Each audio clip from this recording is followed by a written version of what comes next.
Jai Ma. So, we had thought of reading from Sri Aurobindo. We'll read something from Essays on the Gita.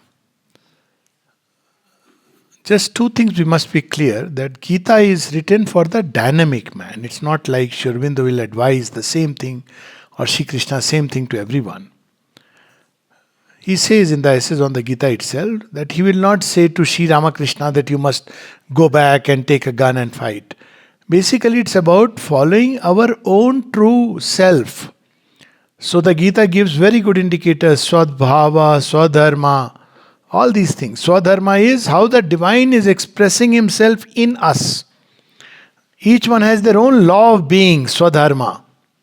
And Swabhava, the mode through which the divine expresses himself in each one. And we have to respect that, Swabhava and Swadharma.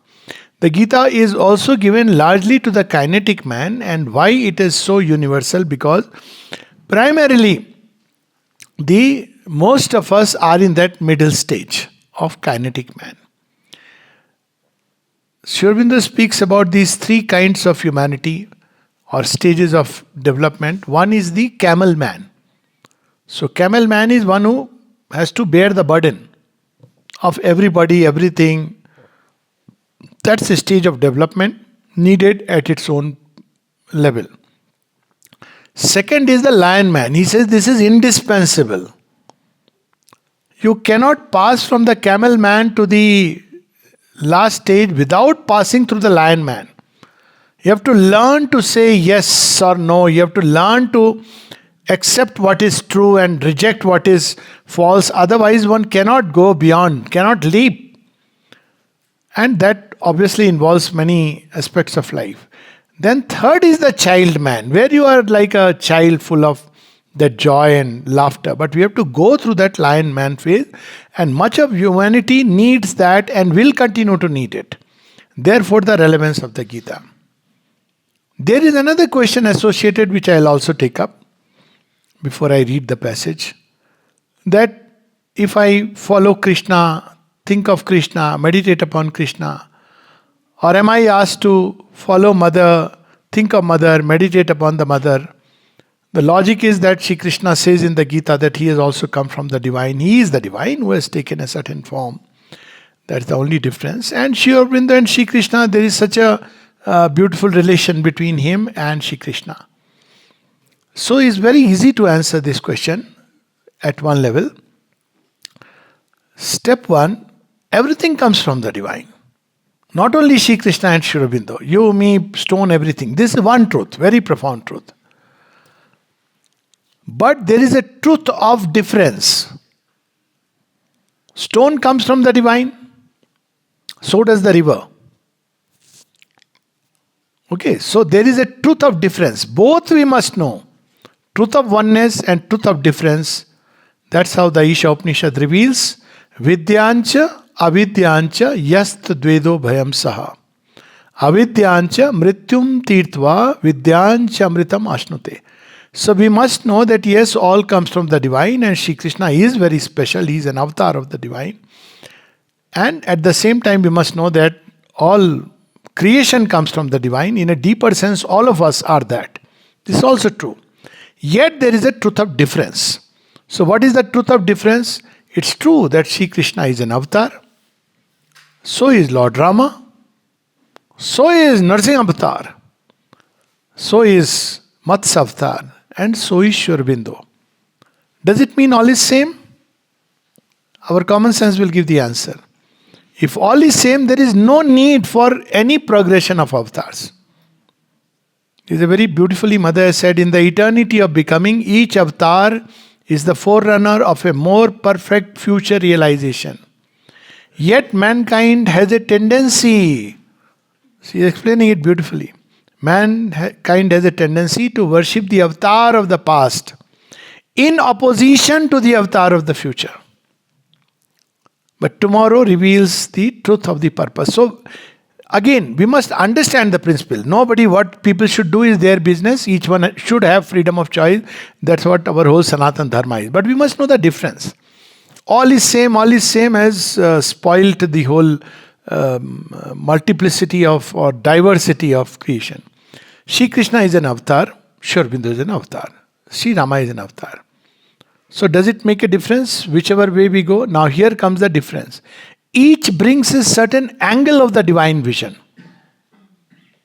Sri Rama brings the highest ideal of a sattvic man, of the illumined mind, what it can do. He has taken that as his operating system. And those who want it or those who are needed, because the animal cannot leap to Sri Krishna, he has to first go through Sri Rama. So Sri Rama becomes the natural choice, and which is perfectly fine. But we are not rigid sectarians. So what about Sri Krishna? Sri Krishna takes us beyond the illumined mind, beyond the sattvic mind, towards a greater freedom. Trigunatita bhavasavya sachi. That's his message, great message. His message is of Jivan Mukta while doing all these activities. It's a great message, wonderful preparation. If we can really follow the teachings of the Gita, it prepares us. Prepares us for what? For the next level, which is Sri Aurobindo. So what is the difference? They are one and same, but the difference is Sri Krishna at the end, he teaches us the way of being engaged in works in the world and yet being free. This is, I'm just saying in one. So if that is our goal, that while being engaged in the world, I want to be free, there is nothing greater or better than Sri Krishna. Because it's complete. Sri Rama doesn't give you that kind of freedom. He teaches us how to regulate everything by the enlightened buddhi. And you see where Sri Rama and Sri Krishna begins. First step of the yoga is the enlightened buddhi. And where Sri Krishna and Sri Aurobindo begins. Now comes the third. So, if I want this, Sri Krishna is enough. But I may be seized, I is a general I, with a much greater impulse, which Sri Krishna passingly hints in the Gita, Lok Sangrahart. Where is this caravan of human being going? Where is this creation tending towards? Is it only towards my personal moksha while living in the world, or there is a greater plan, a greater purpose? That's where Sri Aurobindo now comes in. Not only he reveals us intellectually the greater purpose, to our intellectual mind, but shows us the way how we can be part of that greater purpose, how we can realize that purpose. That Sri Krishna cannot give, because that's not his work here. He is also divine. So is Sri Aurobindo divine. And in a certain sense, we all are divine. Sounds very strange, but it's true. I may not realize it, but Sri Krishna and Sri Aurobindo have realized. But avatar is a very special work. Avatar is meant to take creation to another level. So Sri Krishna came to take this world from the illumined, sattvic mind and enlightened buddhi to the level where we can be inwardly completely free while being engaged in action, following the divine will and fulfilling it. But then Sri Aurobindo brings in the collective dimension, whither mankind, not just my problem, whither mankind, whither earth. So there he brings in this aspect of the next level or the greater development, the supramental transformation. So now the answer will be very simple. Whom should I meditate upon? We can meditate upon all, that's okay, that's our business. But we should be clear what we want from the divine, from ourselves, from life. What is my aim? That's why the first thing needed is aspiration. What is my aspiration? And it's very simple. You go to everybody is selling 24 karat jewelry. You are going there. And yet you have something specific in mind. Do we go to a diamond shop or a gold shop and say, "Humko gold chahiye ya diamond chahiye," and he will give you? No, you are looking for something. You may be looking for a kangan, which you may not find. So it's very important what is my aspiration. That connects us with the form through which it will be fulfilled. That is the whole purpose of the avatar and the form. If my need or aspiration is individual moksha, there are plenty of paths which can grant me that. There are different ways. If I want to take sannyas way, this way, that way. But if I say I want moksha, but I want to be in the world, then Shri Krishna comes in. He says, okay, I'll give you that. This is a little more difficult, but I'll make it easy for you. But if my urge is that it's not just moksha that I want, it's there. In Bhagavad, there is a prayer like that. If there is this greater urge that why this world, this tam jam, mela jhamela, this brilliant wilderness of the stars, is there a greater purpose to creation itself, not about my life? Where is it going? What is its consummation? Does it come to a luminous close with I have attained mukti or somewhere else? Then whether I like it or not, or in fact inevitably we'll go to Sri Aurobindo. Because he alone answers, he alone fulfills. So each one must understand, again, what we do individually is a different matter. But if we want the yoga of transformation, if, and behind the if is the aspiration, then it is the mother. Sure, Shri Krishna and Sri Aurobindo are same, but Shri Krishna is not giving us yoga of transformation. We must be very, very clear about it. They are same. But Shri Krishna will say, I can grant you this. If you go to Lord Rama, he can grant us something. In the manifestation, if you want to go out of manifestation, it's a different story altogether. But as we read, the heroic souls want to labor here. That's what we see in Savitri, those lines. But if we want the collective emancipation of mankind, if we somewhere believe that mankind, it cannot be the last word of the creativity of the creator, because it's so absurd. If man is the ultimate product of the creator, then at least my logical conclusion was his creativity is suspect. We all know what we are, isn't it? So if we want something else, something more, something greater, not only for myself but for earth and mankind, then Shri Krishna, Sri Aurobindo comes. So while they are same, truth of sameness, truth of difference, both are important.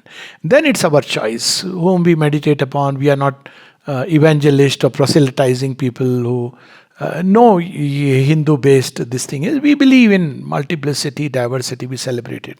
But for the path, this must be very clear.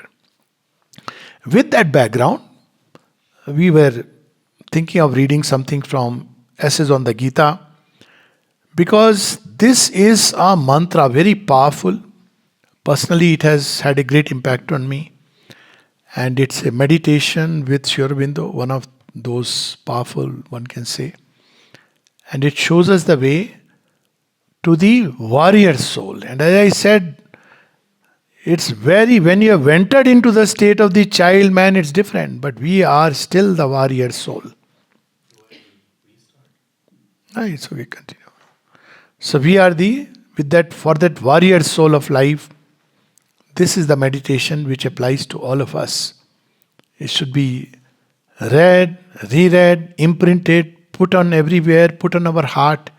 This is the path that Shri Krishna is showing us. Sri Aurobindo is showing us through the writing of Shri Krishna. So we are reading it because we had not decided that the topic will be yoga of transformation. It was how to live life beautifully, and Shri Krishna helps us that. The reading, Essays on the Gita. It is the creed of the Arian fighter. Arian is not a race as the English people told us. It's not a North Indian versus Dravidian. Arian comes from the root Ar, the warrior, the inner warrior. Just like in Japan, we have the samurai, the inner warrior. He fights the inner battle and the outer battle also, which is part of this whole life. Nobody can advance further without fighting outer battle, because outer battle, small or big, implies choices. Those who do not choose, they die. You cannot say, I'll just continue, someday something will happen on its own. You have to make a choice. So the Aryan is someone who makes a choice. And what is his creed? It is the creed of the Aryan fighter. Know God. First step is know God. We must know what God is.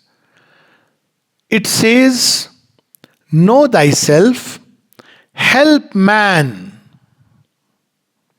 protect the right, do without fear of weakness or faltering thy work of battle in the world. Tonic can make a dead person alive. Do without fear or weakness or faltering thy work of battle in the world. What should be our background? My surname, my lineage? No. What is he reminding us? Thou art the eternal and imperishable spirit. Thy soul is here on its upward path to immortality.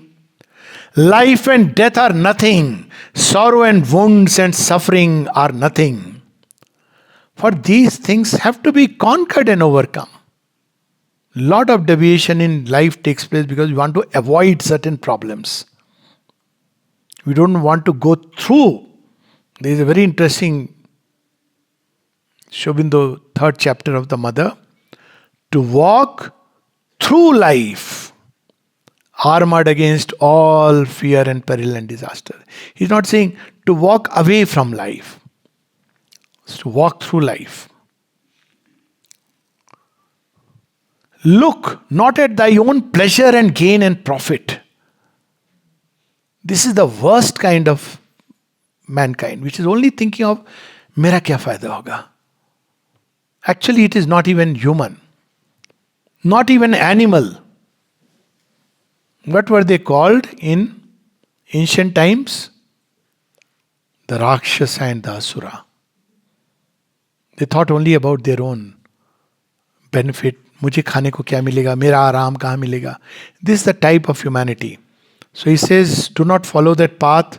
Look not at thy own pleasure and gain and profit, but above and around, above at the shining summits to which thou climbest, around at this world of battle and trial, in which good and evil, progress and retrogression are locked in stern conflict.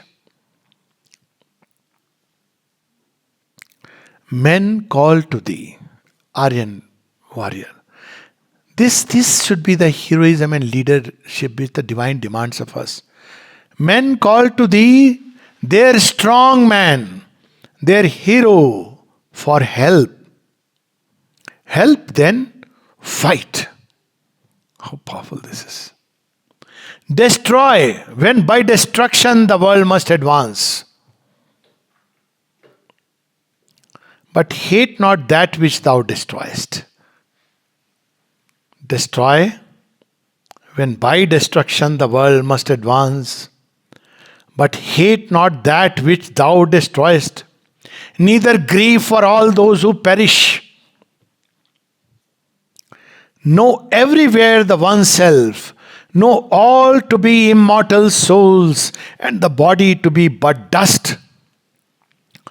Do thy work with a calm, strong, and equal spirit. Fight and fall nobly, or conquer mightily. This is what India once was. Fall nobly, like Abhimanyu. He became immortal by his death. Fall nobly. Or conquer mightily, like Bhima, who says, if you had 200 sons, oh Mother Gandhari, I would have killed all of them. This is Indianness. Fall nobly or conquer mightily. For this is the work that God and thy nature, this is where Swabhav and Swadharma comes. For this is the work that God and thy nature have given to thee to accomplish. References, essays on the Gita, and the name of the chapter is The Creed of the Arian Fighter.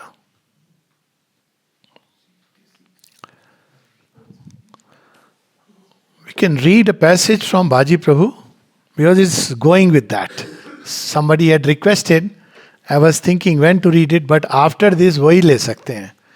उसके बाद ये सब करेंगे. Baji Prabhu we all know is a story. Not that film Baji Rao Mastani, for God's sake. I don't know, Bollywood has mastered the art of cheating, deceiving.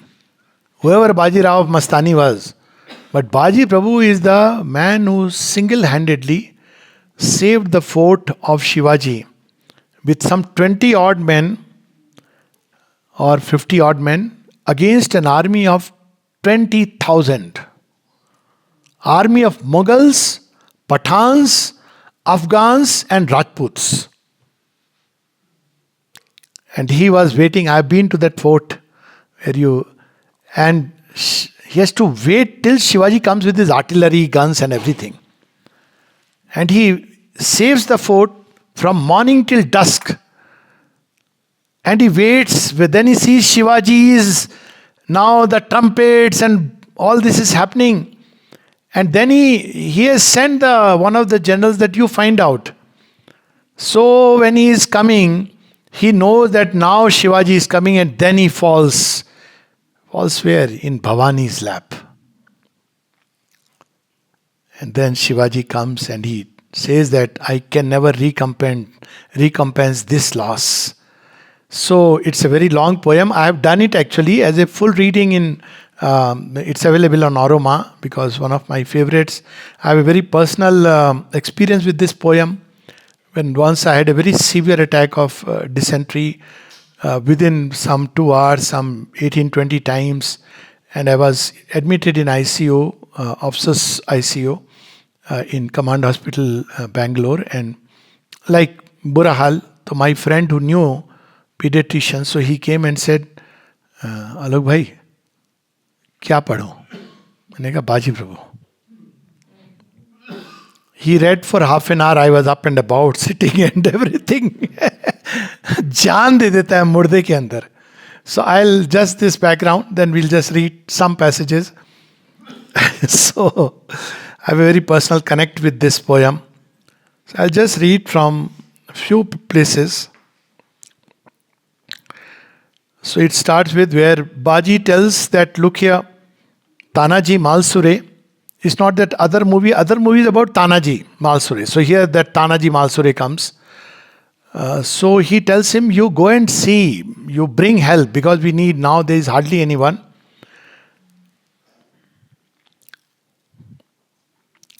So, what does Baji answer?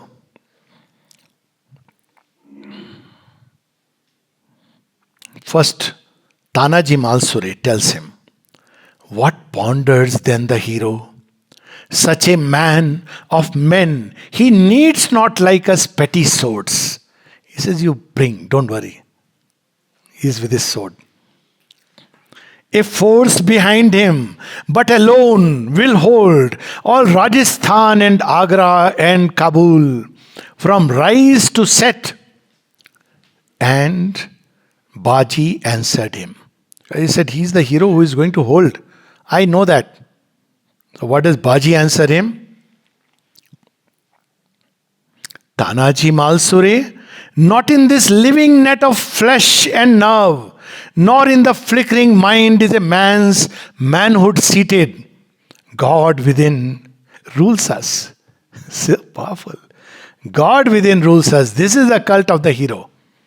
God within rules us. Who in the Brahmin and the dog can, if he will, show equal Godhead? Not by men is mightiness achieved. Baji or Malsure is but a name, a robe. This is the teaching of the Gita. And covers one alone. We but employ Bhavani's strength. इसके बाद क्या कर सकते हैं? We but employ Bhavani's strength. Who in an arm of flesh is mighty as in the thunder and the storm. I ask for 50 swords. He said, I don't want an army. Just fetch 50 people. That's all I need. Who is on the other side? 20,000 army of Afghans, Pathans, all seasoned warriors. I asked for 50 swords and Malsure. Now he knows what his choice means. Well, Baji, I will build thee such a pyre as man had never yet when we return. For all the Deccan brightening shall cry out, Baji the Prabhu burns. He says, I know. You are sacrificing your life. So all that I can promise you, when I come back, I'll build for you a chitta. It'll be so high that whole Deccan will see that this is Baji's chitta. And with a smile, the Prabhu answered. What is he answering? Me thou shalt not burn. See the teaching of the Gita. He knows what is he here for. He says, me thou shalt not burn, for this 5 feet or more of bone and flesh, whether pure flame or jackals of the hills, be fattened with its rags, may well concern others, not Baji Prabhu. And the chief, see, this was the spirit of ancient India, till Mayavad finished it. He says, and the chief, with a high calmness in his shining look. Look what he's saying. They are parting. Best of friends who have grown up together, fought the great battle. Now he's knowing that he's going to die. What is he saying? With a high calmness in his shining look, we part, O friend, but meet again we must. Now where is he going to meet? But meet again we must. When from our tasks released, we both shall run like children to our mother's clasp. He took from his wide brow the princely turban sewn, with agate diamond crowned, and on the head of Baji set the gleaming sign. Then clasped his friend, and followed by the streaming host that gathered from the rear to farther hills, rode clattering. By the Mughal van approached, Baji and his Marathas' soul remained, washed by the mountains in the silent gorge. What is the parting message? He's saying, we'll meet. Where we'll meet? Because he is going to die. We'll meet there. In the bosom of the Divine Mother. We'll clasp each other. This is the heroism that India needs today. Not all that, we are sitting in and doing tamasha. This is the heroism which once rejuvenated. It was there in Bharatvarsh. And this is where Sri Aurobindo is inviting us. So then there is a fight which takes place. Amazing. But I'll come toward the last bit.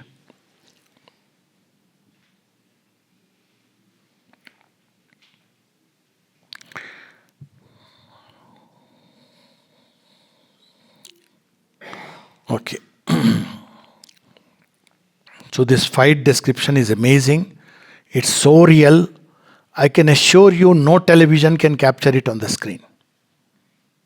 It describes in detail. Just like in Achilles Ilione describes the fight. Just like it is described in Vyasa's Mahabharata.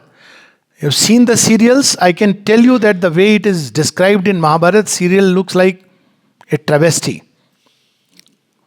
So, now,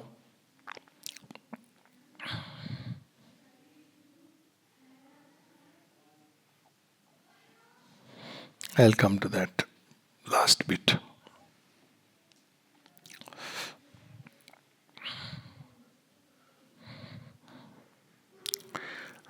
Now, toward the end, it is coming. But to the Prabhu came with anxious eyes the captain of the band. Baji, he cried, the bullets fail. All the great store we had of shot and powder by unsparing use is spent, is ended. The bullets have ended. And all this army is coming up. And Baji Prabhu turned. One look he cast upon the fallen men, discernible by their attire, and saw his ranks not greatly thinned. One look below upon the hundreds strewing thick the gorge, and grimly smiled. Then where the sun in fire descending stooped towards the vesper verge. What a language. Sun is stooping toward the vesper verge. How is describing color? He gazed and cried. What is he telling his men? Make iron of your souls. Make iron of your souls. Yet if Bhavani wills, strength and the sword can stay our nation's future from overthrow till victory with Shivaji returns. He said, bullets are not there, doesn't matter. Take out the strength. Take out the sword. And in the name of Bhavani, Jai Bhavani, fight.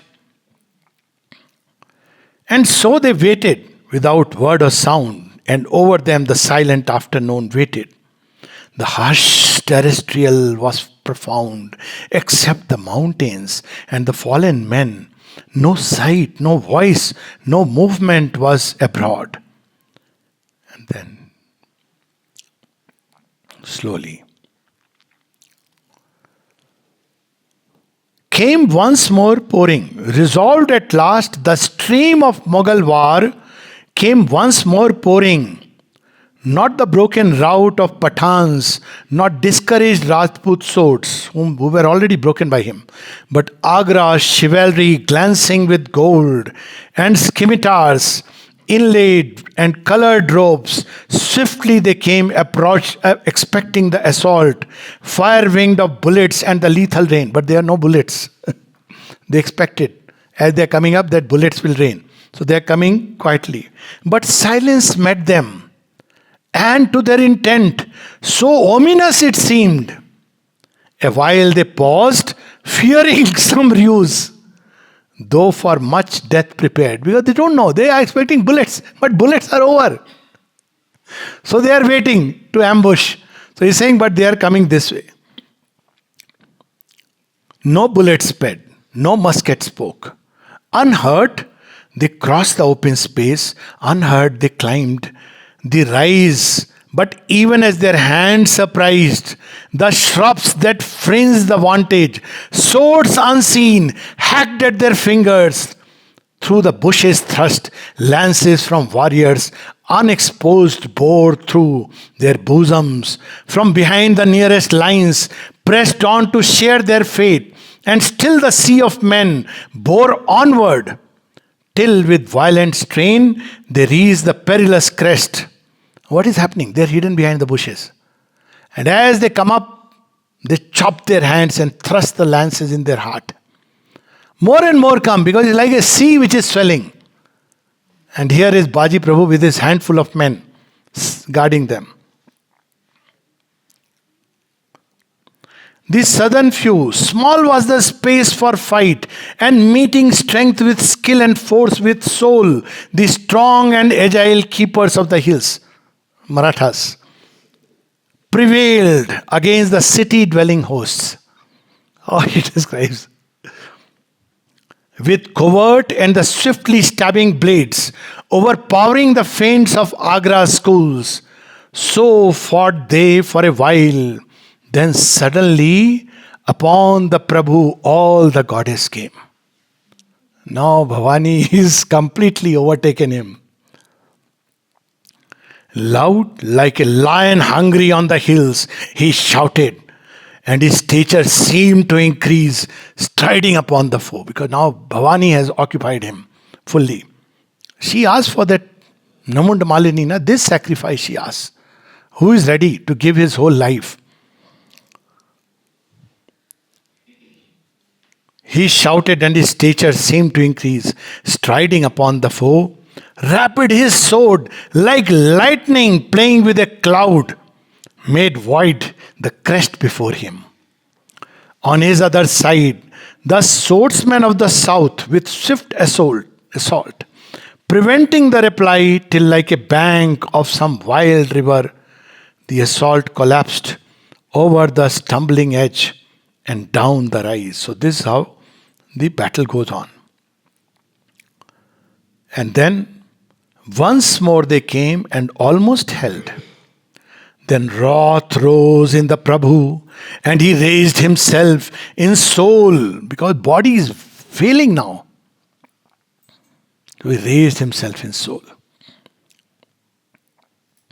to make an end. But even then, so he decides, now it's harakiri.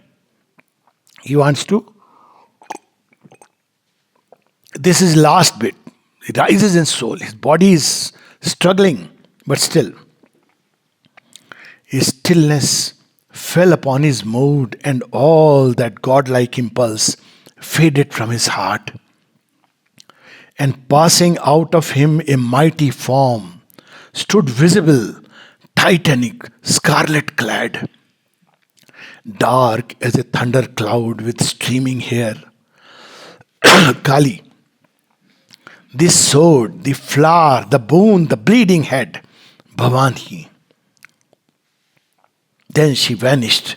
The daylight was ordinary in a common world, and Baji knew the goddess formidable who watches over India till the end. उनकी संतान है हम, डरते हैं? Just imagine. Even then a sword found out his shoulders. Sharp, a Mughal lance ran grinding through his arm. Fiercely around him gathered in a knot the mountaineers.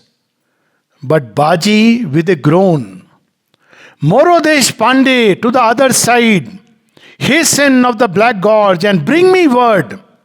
Rides any from the west, or canst thou hear the Raigarh trumpets blow? I know my hour is ended. Let me know my work is done. What a David. What? My hour is ended. All that I need to know is work is done. This is the metal of which we Bharatvashi are made. ये इनका खून है हमारे नसों में. ये सब नहीं, ये जो उल्टी पुल्टी चीजें हम चले गए संन्यास लेके उधर. Ashram is not a sannyas, it's a grim battle, by the way. Much strong battle than you can fight. When you have gone through this outer battle, now you are ready for the inner battle, then the ashram works. Ashram is not a retreat into, okay, life is very difficult, let me just go quietly. If you come, you are now facing an inner battle. Yes, that's the truth. Vishwabindu has spoken about it.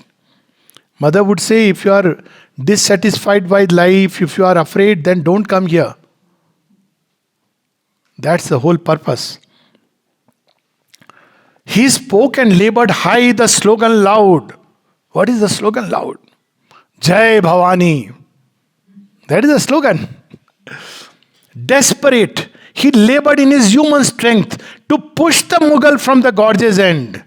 With slow compulsion, by his side fell fast Maratha and Mughal, and on his limbs the swords drank blood. A single redness grew his body, yet he fought. Where can you can ever do it on the real screen also? His body becomes like tilak Bhagwan ke mathe par. It has become red, bleeding with the swords.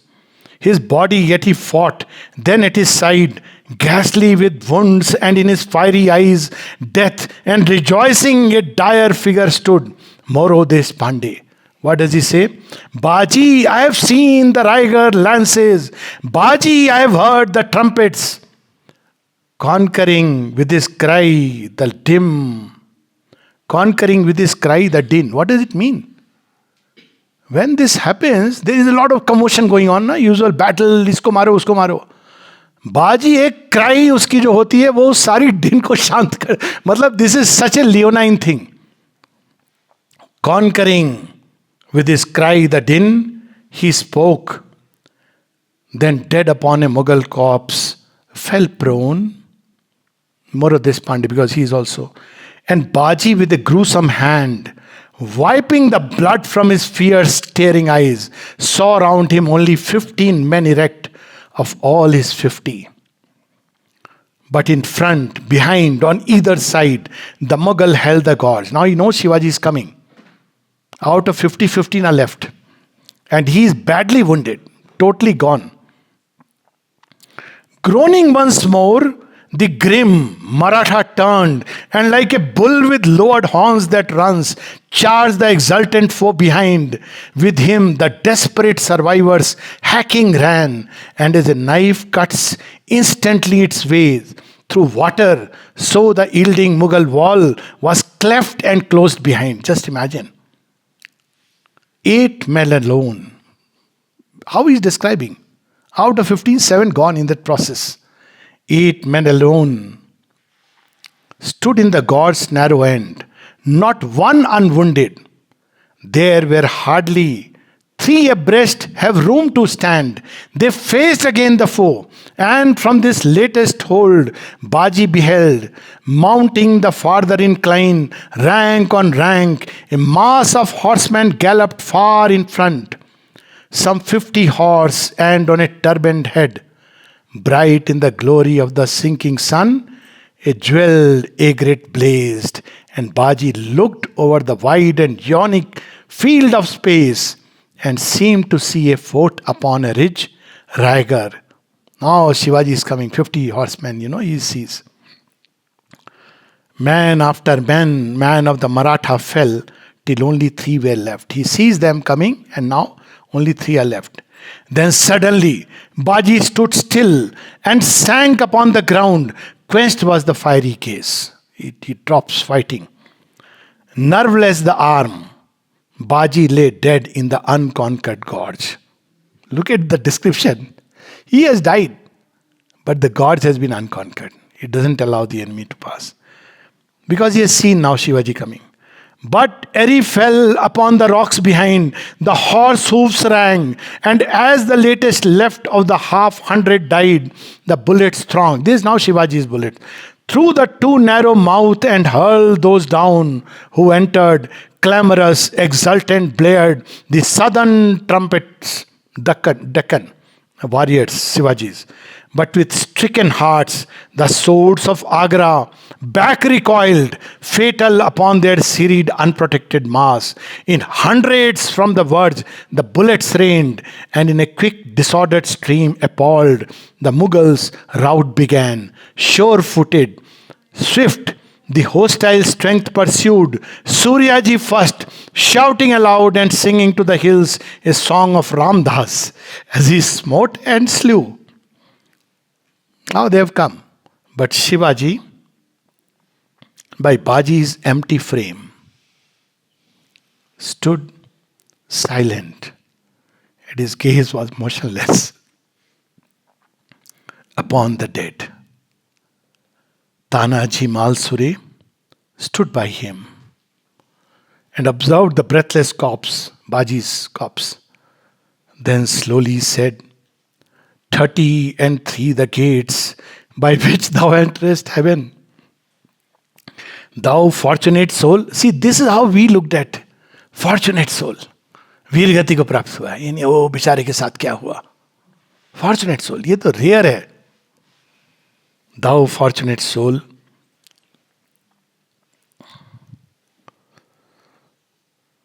thou valiant heart, so when my hour arrives, may I too clasp my death, saving the land or winning some great fortress for my Lord. This is the spirit, the Arian spirit. And sometimes when you see this and you see people, selfishness, स्वार्थ, छोटी छोटी चीजें, पैसा कितना मिलेगा, लगता है कहाँ गिर के. This is not what India that we know. This is India. It lives in the spirit of these things. And one day this India is going to rise. It is rising and will conquer the world not for India, but for God, for His work, for His truth to manifest, for His love. Not the way the others have tried of converting, no. But the truth of the Sanatan Dharma, once again, that your life is a sacrifice. And it's not just for yourself that you live, but for the greatest good, the good of all, the good of mankind, and above all, to fulfill God's will upon earth. Okay, Jai Ma. माँ माँ माँ I'll read. नहीं आ जाएगा वो.